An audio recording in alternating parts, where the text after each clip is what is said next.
Yeah. Hi, Mark. Welcome to our YouTube channel. And let me quickly introduce Mark. Mark is an entrepreneur, and he also helps entrepreneurs building valuable business relationships. And he's the creator of Idea Climbing podcast, and he's also having an upcoming book to be published. So let's have a Yes. quick conversation with Sounds Mark. good. I'm ready. Thanks for having me. Thank you. Thank you. Mark, could you please tell us like more about like your idea climbing podcast, and how do you help entrepreneurs to build valuable relationships, and what made you to start this? Let's start at what made me to start this that did led to the podcast. When I graduated college, I realized I wanted to do something on my own. I did not want to work in corporate America anymore. So, probably a rash decision at the time in hindsight, I quit my job and went back to my corporate job and went back to waiting tables and took every speaking class I could. I spoke for free at like Rotary clubs and all the community groups. Moved to Chicago, realized cold calling wasn't going to work. And since 1999, I've been interviewing successful people, and I'd created a process, and that process became Idea Climbing. We got the trademark, it became the website, it's becoming the book, and it helps entrepreneurs because it's so hundreds of people I've interviewed, they get a wealth of knowledge. It's not just my experiences, because if they're not like me and it's just firsthand, that's no good. Idea Climbing is a wealth of hundreds of conversations combined into one system. Wow, that's awesome. That's awesome.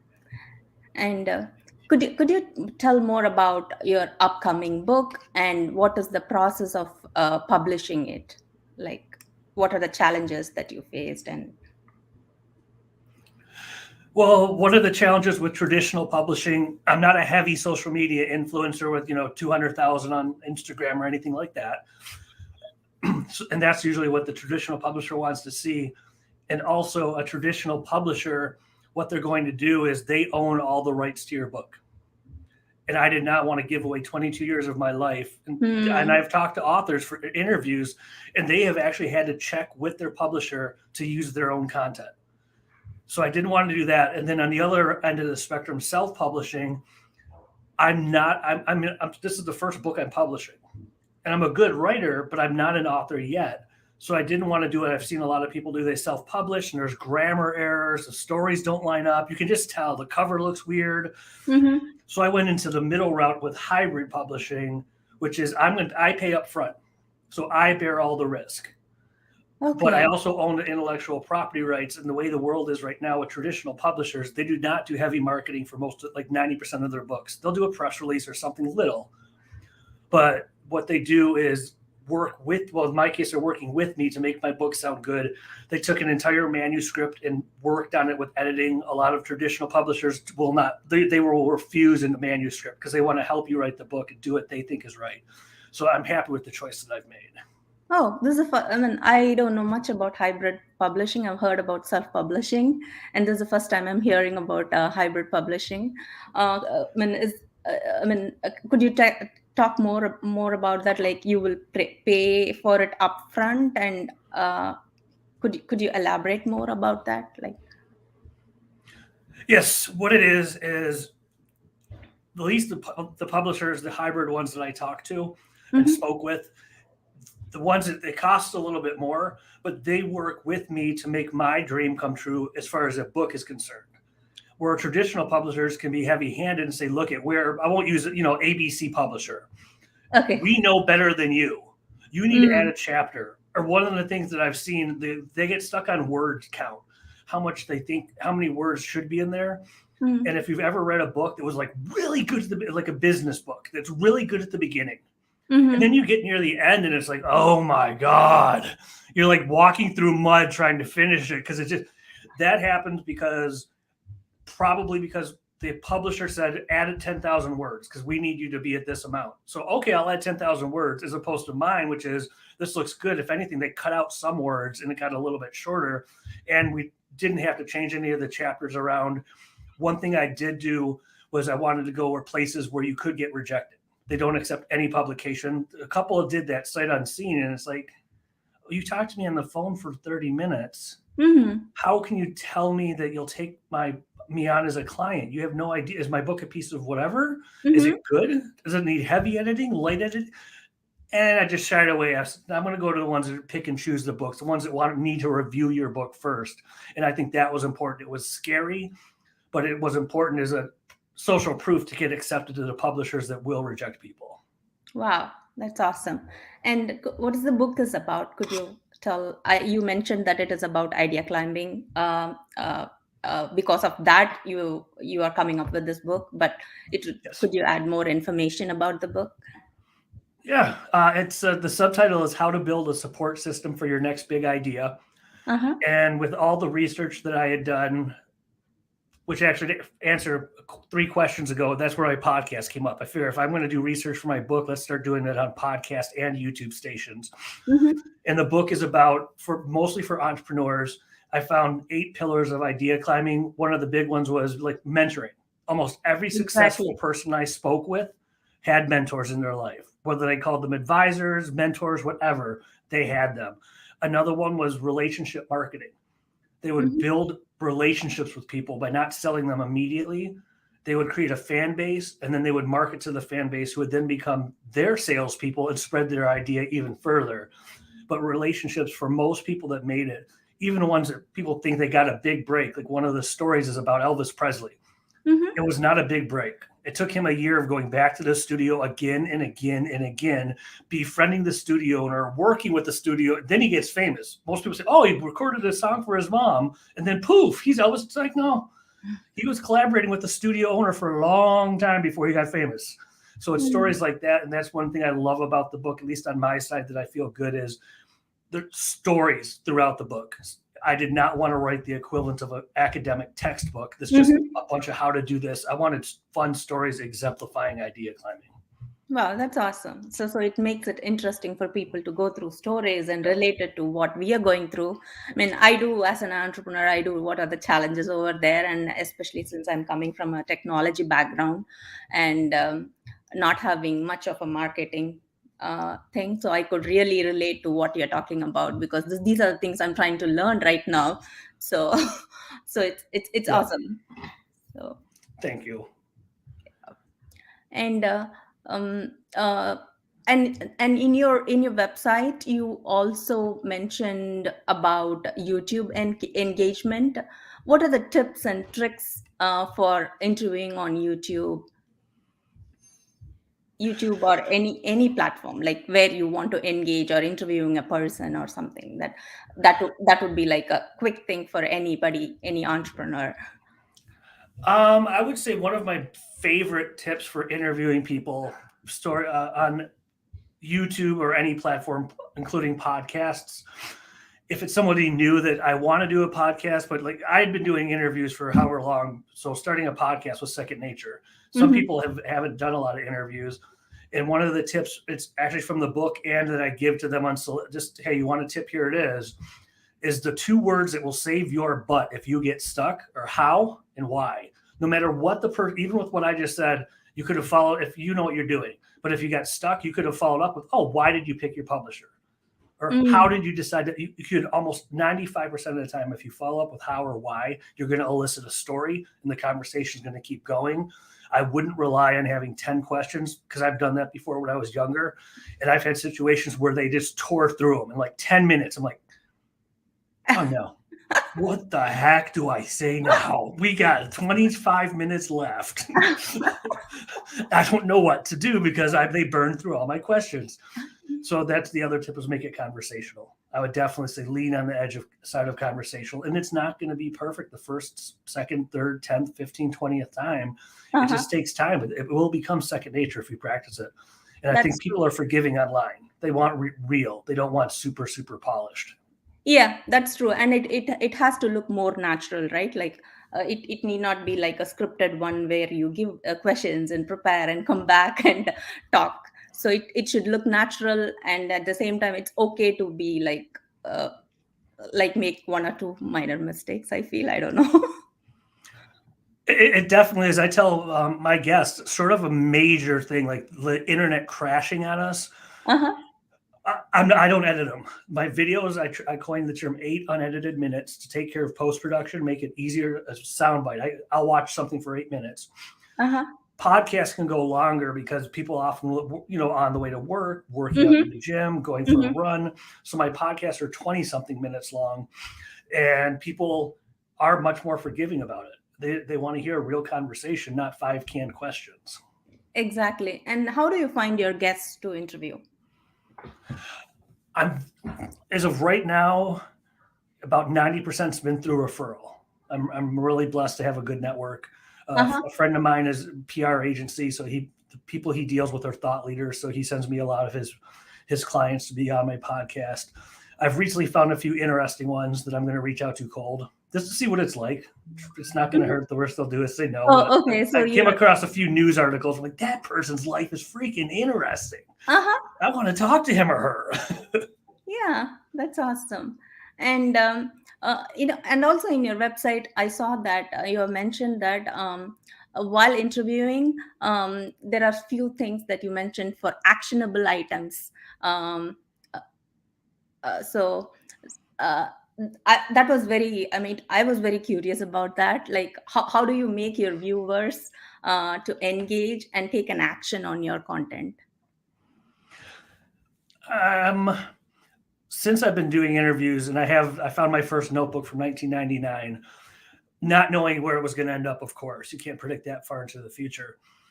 One thing that I did with unconscious competence and then conscious competence was if I had 20 or 30 minutes with, especially if it was like a serial entrepreneur, a multi-platinum musician, a CEO, their time's very valuable. My goal is to walk away with one actionable piece of advice. So I didn't ask about their families, I didn't ask about their childhood. I just got right to the chase. Mm-hmm. You wrote a book, how did you get published? You're a speaker, how did you become I guess boom into it. Mm-hmm. And that's what I carry through today with Mm-hmm. talking with people. I'm good at driving them in there, and that's also where the stories come from. Is I know how to get a story out of somebody, and just the next, it's like saying why 5 times. The old adage, if you want to get to the heart of something, and it's like, how did you do that? Why did you do that? Things like that. But that's one thing I'm really big on is, I could hear, if I could listen to a celebrity talk for, and I've done it at conferences. It's like, Okay. that had Okay. no change. There's nothing, my life did not change because of this. That's I just awesome. spent 60 minutes. What? And you also mentioned that you are when you are trying to reach out cold, right? So, like, what are the methodologies that you have reach used to reach out cold? I'll tell you in the next interview because I have the first one that's going to be a cold one open in my browser right now. I just figured I was going to do it cause the person's life was so interesting and so just different than what other things I've heard about that I just figured I'm going to look on LinkedIn first and see if I'm connected to him on LinkedIn and first, second, third degree. And if not, I'm really just going to I'm going to give it a shot. Here's my past guests. Take a listen, take a look at the show notes, and hopefully the person will say yes. But my response from the people I've gotten referred to, at least, I've only had one no. And I've reached out to my friends too. It wasn't all referrals. Some people were people that I knew. Hmm. And I got one no, and that was only because there was a death in the family at the time. So Okay. that's, that was it. Besides that, everyone else said yes. And also, do you also accept something like a form submission if someone wants them to apply to your podcast? Is there a way for them to apply? I'm just curious. On the first page of my website at the bottom, I do have a button to click if you know somebody that should be interviewed. Oh, okay. Yeah. Okay. That's It's awesome. there. I took the other forms off my page because all they were spam. I gave up except for that one form. Okay. And and uh, uh, I think d- do you want to share anything else with our viewers, like about your Go on. book or about your website? The big thing is if you're going to set a goal. I mean, when I quit my job, that was a big mistake. I should have worked at a speakers bureau. So, first piece of advice: if you're younger, and this could be younger in your career, a 40-year-old could be a brand new entrepreneur. So could a 20-year-old. So it depends on what you're doing with your career. Mm-hmm. But I would say definitely don't jump too far right away. Mm-hmm. I went back to waiting tables and it was okay, but to get real world experience, Mm-hmm. I should have even if I volunteered and paid the rent with waiting tables, I should have done that first. The other thing, the biggest, we talked about mentoring a little bit. That's Mm-hmm. one thing. I mean, if I came up with mentoring is advice, support, and or connections to solve an immediate pressing problem. Take that advice and find mentors. So many people, even if you have to start out cold, Mm-hmm. I had the people with the most crazy lives and titles say yes. And I Oh. was a 20-something-year-old kid when I got started. I didn't have a network to speak of. I'd never been to a networking event. I had nothing to give back, but they still said yes. And I know a lot of people that I talk to now who are influencers or influential, and they're saying, I would do it if someone asks, but nobody asked me. It's like, how could nobody ask you? Oh my gosh. I mean, build a support system of nothing else of mentors, without a doubt. Hmm. I would definitely say that. Hmm. So the best piece of advice at first you gave is like, do not jump at it immediately. Do some evaluation. Do not quit your job and then try, uh, and then decide what you want to do. Correct, and also build your Yeah, network. definitely. Especially if you're younger, because if somebody's around a college, even graduate school, they can still work at a company doing something they like, doing something that's related to what they want to do. Like in my case, speaking and coaching meant I should have worked at a speakers bureau. I would have Hmm. gotten so many connections and made such a difference in the arc of my career. But I Mm-hmm. just said, oh, it's all or nothing. And I was too young at the time. At the time, I thought it was a lone wolf. I sought out mentors, but I didn't have it as polished as I do today. So I Mm-hmm. took, oh, every entrepreneur is a lone wolf. It's blood, sweat, and tears. I'm going to have to do this on my own. Oh my God, no. Great. No. I know. I have an interesting question for you. How did you find your mentors? The first one that I would say became a mentor when I was trying to get speaking gigs in Michigan at college, high schools. Uh-huh. And I was a substitute teacher. So I did some of that lesson plans. And one of the regulars would always get his coffee and French toast and read his paper and just sit there for God knows how long. And we were talking about it, and I was just telling, and I knew he worked at a high school, and he asked Mm-hmm. about my speaking and what's going on. And I said, I'm stuck. And he asked me how much are you charging, and I said $149. And he said, "There's your mistake. You should be coming in at least $1,500. Nobody's going to respect you at $149 for a 60-minute Wow. speech. You should be Hmm. coming in at least 1,499 to let them take you seriously. If they Mm-hmm. want to negotiate you down, they'll negotiate you down." And I don't. It wasn't every single week that I remember, but most weeks we would Mm-hmm. have coffee, even if we went to another Big Boys where I didn't know everybody. So my friends aren't coming around the people I work with every day, and we would have coffee. And he taught me so much. And then with speaking the big break, what I learned in 2002, I met a New York Times bestselling author, Tim Sanders. At the time he was the chief solutions officer at Yahoo, Mm-hmm. and he mentored me for 6 years, and we Wow. became friends. But in 2008, I was talking about this new thing, Facebook and Twitter and LinkedIn, that I had really, I got some good strategies. I was selling out events when most people are like, what do I even do on this platform? I caught on quick. And he asked me to help run his book tour. And that's one thing I realized with mentoring is that mentoring can be mixed with collaboration and Mm-hmm. get in the trenches with, if possible. It's not every time, Mm-hmm. but even if it's 1 out of 10, me getting in the trenches and running the social media for a book tour was day and night different than just, hey, give me some advice. It was Exactly. huge difference. And that's what I started doing that with people. Started collaborating with as many people as I could, whether I played a small role or a lead role. And that collaboration, oh, learning curve through to the roof in all the right ways. Wow, that's great. Actually, that's very valuable advice, because usually people think that mentoring is always a one-way channel. So it's like it's a process of collaboration, right? Like where you actually help the other person with some other. It might be small or big, but figuring out something and then getting good mentors goes for a long way, actually. Have you had any mentoring experiences of your own? Um, I I mean. I'm still figuring out right now. So that's why I'm very curious about the mentoring part. That's why I asked, like, how did you find your mentor? So I'm still reaching out to my network. I'm having a little bit of hard time with that. Fine. I mean, With first that, point. Sorry, go ahead. no, go ahead. No, the first thing is finding out the right mentor itself is taking a time for me. I mean, I'm an immigrant, so I grew up in India, so my childhood doesn't have a great connection here. So all my network is in my professional thing. So I'm still figuring out the best way to find a mentor. I mean, do you have any advice for people like me? Yes. Yes, I do. Because if someone would have freaking given me this advice when I was 20, wow, things would have changed. It was unconscious competence at first, like a lot of the stuff that I did. And what I realized dissecting, okay, what you just said, but looking backwards and saying, okay, this is a 10th mentor, whatever it might be. Know with mentoring, know what problem you want to solve at that time. So Mm. come in with a problem, then find people who have solved it. Like in my case, okay, he's a New York Times bestselling author.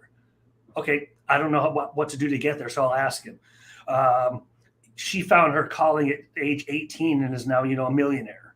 So how did you find your calling that young? I'm starting a business. You started a business, and especially if you're reaching out cold, and Mm-hmm. even if you're reaching out through friends, but especially cold, being concise and specific will makes all the difference. If you say, I'll get to will you be my mentor in a minute.